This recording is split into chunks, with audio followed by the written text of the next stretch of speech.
Good evening to all of you. स्वागत है आप सभी लोगों का अपने ही चैनल एजुकेशन ऑफ नर्सिंग पे। बेटा एक स्टूडेंट है मेरी प्रतिमा पटेल के नाम से, उसका कमेंट बॉक्स में मैसेज आया था कि मैम मुझे ईसन-मेंजर सिंड्रोम के बारे में मुझे बताइए। और बेटा मैं उसी के क्वेश्चन के लिए ये मैं वीडियो बना रही हूँ, उसके आंसर के लिए।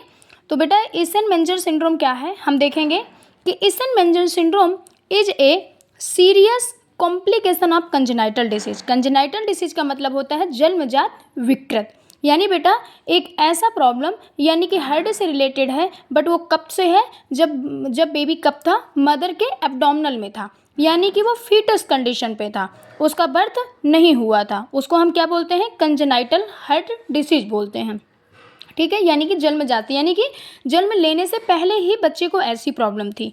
ठीक है, तो ईसन-मेंजर सिंड्रोम जो होता है वो एक सीरियस कॉम्प्लिकेशन है जो किसके लिए होता है? कंजेनाइटल हार्ट डिसीज के लिए होता है। ठीक है, और उसमें क्या होता है? It occur when a hole in the heart. Heart में क्या होता है? एक होल होता है। ठीक है, एग्जाम्पल में हम देखेंगे VSD एंड ASD। VSD का मतलब होता है ventricular septal defect, septal defect. और ASD का क्या मतलब होता है? Atrial septal defect. इन दोनों का मतलब होता है बेटा वेंट्रिकल जो सेप्टल डिफेक्ट होता है, यानी जो आपका हार्ट है उसके निचले वाले पार्ट में होल होना। कहाँ पे होल होना? निचले वाले पार्ट में होल होना। कहाँ पे? हार्ट के नीचे वाले पार्ट पे होल होना, उसको क्या बोलते हैं? VSD बोलते हैं। ASD किसे बोलते हैं? क्या है? आर्टेरियल सेप्टिक सिंड्रोम जो होता है, इसका मतलब है कि आपके हार्ट के ऊपरी वाले पार्ट पे क्या होना? होल होना। यानी कि VSD आपके हार्ट में निचले वाले पार्ट में होल होना, और जो ASD होता है वो कहाँ पे होता है? हार्ट के ऊपर वाले पार्ट में होल होना। ठीक है बेटा, ये क्या कहलाता है? ये VSD और ASD कहलाता है। ठीक है, जो आपका क्या होता है? ईसन-मेंजर सिंड्रोम जो बेटा होता है वो क्या कंडीशन है कि यानी वो कंजेनाइटल डिफेक्ट है, और उसमें क्या देखने को मिल जाता है कि आपके हार्ट में होल होना। लेकिन होल वो क्या किस टाइप से हो सकता है? 2 टाइप से हो सकता है। VSD भी हो सकता है, ASD भी हो सकता है। ठीक है, अब इसमें हम क्या देखते हैं? कॉज देखते हैं बेटा। क्या देखते हैं? कॉज देखते हैं। कॉज में हम क्या देखते हैं कि क्या होता है पेशेंट में? Increased pressure. क्या होता है? इंक्रीज प्रेशर होता है। कहाँ पे? इन द लंग्स में। कहाँ पे होता है? लंग्स में होता है। बिकॉज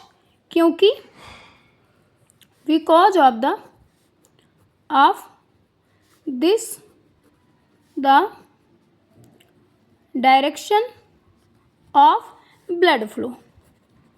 क्या बेटा? Direction of blood flow change हो जाता है इस कंडीशन पे।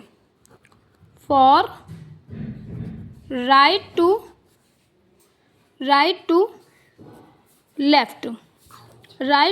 लेफ्ट, तो क्या लीड करता है? Leading to less O2 in the blood. तो फिर क्या हो जाएगा? And cyanosis. बेटा दूर चलो, वहाँ पे बैठो। साइनोसिस।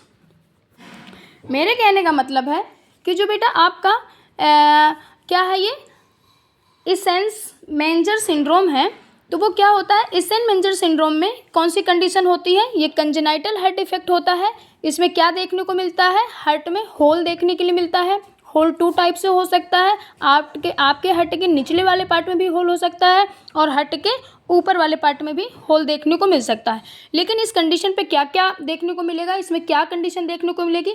क्या इंक्रीज हो जाएगी? एक प्रेशर इंक्रीज हो जाएगा। कहाँ पे? आपके लंग्स में। क्यों? क्योंकि आप द डायरेक्शन चेंज हो जाएगी। किसकी?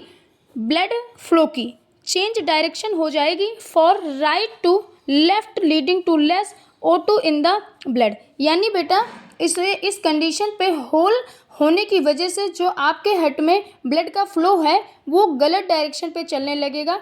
किस डायरेक्शन पे चलने लगेगा, राइट टू लेफ्ट डायरेक्शन पे चलने लगेगा। और क्या लीड कर देगा, क्या प्रॉब्लम क्रिएट करेगा कि जो ऑक्सीजन है वो ब्लड में कम हो जाएगी, जिसकी वजह से पेशेंट में साइनोसिस कंडीशन देखने को मिलेगी। क्या कंडीशन देखने को मिलेगी, साइनोसिस कंडीशन मिलेगी। साइनोसिस का मतलब होता है कि ब्लड में ऑक्सीजन की कमी होना, और जब ब्लड में ऑक्सीजन की कमी होती है तो बॉडी क्या होने लगती है, ब्लूइश कलर की होने लगती है।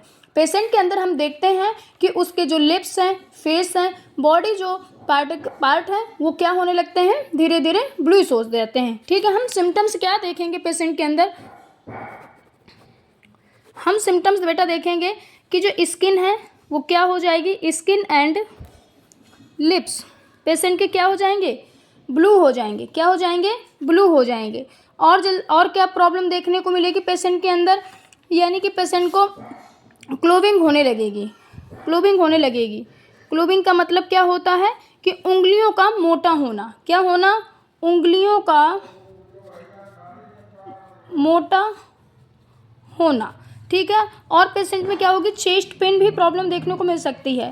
पेशेंट में चेस्ट पेन भी देखने को मिल सकता है। ठीक है बेटा, यानी चेस्ट पेन देखने को मिल सकता है। डायग्नोसिस में आप करा सकते हैं, इको कार्डियोग्राफी करा सकते हैं, कार्डियक कैथेटराइजेशन करा सकते हैं, चेस्ट एक्सरे करा सकते हैं, इलेक्ट्रोकार्डियोग्राफी करा सकते हैं। डायग्नोसिस में आप लिख सकते हैं कि echocardiography, cardiac catheterisation, chest X-ray, electrocardiography करा सकते हैं। ठीक है, ट्रीटमेंट में आप पेशेंट को क्या करेंगे, ऑक्सीजन थेरेपी दे सकते हैं। पल्मोनरी हाइपरटेंशन को कंडीशन को ट्रीट करने के लिए आप मेडिसिन दे सकते हैं। जो आपका ब्लड है उसको क्या है, पतला करने के लिए आप मेडिकेशन दे सकते हैं। यानी कि आप ये सारी चीज़ें देख सकते हैं। गंभीर जो बहुत ज़्यादा कंडीशन सिचुएशन ख़राब हो चुकी है, पेशेंट की कंडीशन बहुत ज़्यादा ख़राब है, काफ़ी लॉन्ग टाइम से पेशेंट को प्रॉब्लम है, तो लास्ट टाइम पे आप क्या कर सकते हैं, हार्ट और लंग्स का ट्रांसप्लांटेशन भी कराया जा सकता है। तो यानी बेटा ये क्या है, बहुत क्या है, कॉम्प्लिकेशन प्रॉब्लम है। ठीक है बेटा, अब जो चीज़ें आपको समझ में ना आए तो आप पूछ सकते हैं। ठीक है, थैंक यू।